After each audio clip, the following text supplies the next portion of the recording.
ci wàllu sécuriser processus électoral bi lan moo fi suñu waree tey loolu lañ doon càmbar waxtaane ko mu nekk aussi des moments pour galvaniser l'ensemble des camarades pour nous préparer au combat de 2024. ok ñu gis benn teg décalage boo xam ne way politique yi am nañ ko ci par rapport ak révision exceptionnelle bi yéen aussi lan moo nekk taxawaay bi au niveau de taxawu Sénégal. non taxawu Sénégal en fait ñun xamuñu coow xamuñu bruit dañuy liggéey on le fait avec intelligence et discrétion boo xoolee yow dañu jékki-jékki fës mais jàppal na lañ daan def en amont maanaam liggéeyu suuf la woon parce que politique nag dafa am waxtu bu nekk la mu laaj lii ça nécessite un travail sérieux ànd ak folklore moo tax ñun ni ñu Khalifa Sall yare ci politique noonu lañ ci continuer di dox te yàlla defal nañ ci limal ay yof ak dans d'autres communes mais yoon boobu rek la ñuy nekk ak incha allah ba nag waxtu campagne ak pré campagne jot ñu mën def li ñu war a def incha allah mais ñu naan Khalifa Sall mënul doon candidat en 2024 parce que dafa am rek yoon loolu ay caaxaan la Khalifa Sall sera bel et bien candidat incha allah et le moment venu les Sénégalais sont il est le candidat idéal pour le Sénégal. fan ngeen toll ci li nga xam ne moo di amnistie bi.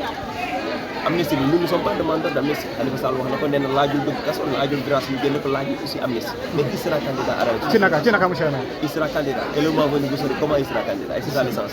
ma nga gis situation dëkk bi par rapport ak arrestation et opposition bi. situation arbitraire. Pourquoi vouloir semer un régime de terreur? Pourquoi vouloir terroriser les populations alors que la démocratie, le jeu démocratique indique que chacun a le droit et le souhait d'être candidat. Donc pourquoi aujourd'hui tey bëgg ñëw ba fii au dernier virage du dernier mandat du président de la République ñu indi nag ay terreur politique c'est révolu. tey ko jigi taxawal nañ benn kuréel benn plateforme déjà nag nga gisee loolu.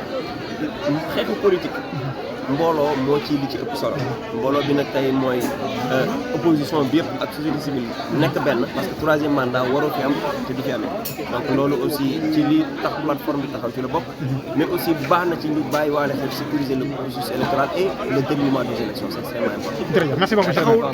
taxaw Dakar. taxaw Sénégal. taxaw Sénégal on a grandi maintenant on est devenu taxaw Sénégal. vous êtes devenu taxaw Sénégal. face Pastef loolu. nous allons à la conquête de suffrage de Sénégalais et la victoire c'est un fait de Dieu. nous avons entièrement foi en Allah dinañ dem wax ak sénégalais yi waxtaan ak ñoom lu ñu am ñu jël. donc loolu ñu ngi ci suñu logique politique parce que bi ñu taxawal Yewwi dañu ne woon dañuy ànd ci local ànd ci législatif parce que scrutin raw gàddu la mais présidentiel scrutin à deux tours la. donc ku nekk di nga dem am loo jël bu ñu jiitu parce que jàppale. mais sa candidature yu bëri également dina baax si yéen ci opposition bi. donc bu baax élection présidentielle particularité mooy na candidature yu bëri. pour éclater les voix et porter un second tour. bu fekkee le régime en place met un candidat. ci wàllu dialogue bi gis-gis bi loo ci am man gis-gis. waaw mais dialogue moom nit ñi dañ koy bañ. est-ce que pare nga pour nokk wuyu président. non dama ne dialogue nit ñi dañ koy bañ. mais dans toutes les grandes démocraties Sénégal bu muy metti en 93 88 dafa mujj autour d'une table. dialoguer pour que tout le monde puisse participer pourquoi pas. ok procès 2017 amu ci benn amu ci jafe-jafe. ok procès Ousmane Sonko suba la en appel est-ce que lan mooy gis-gis bi yow.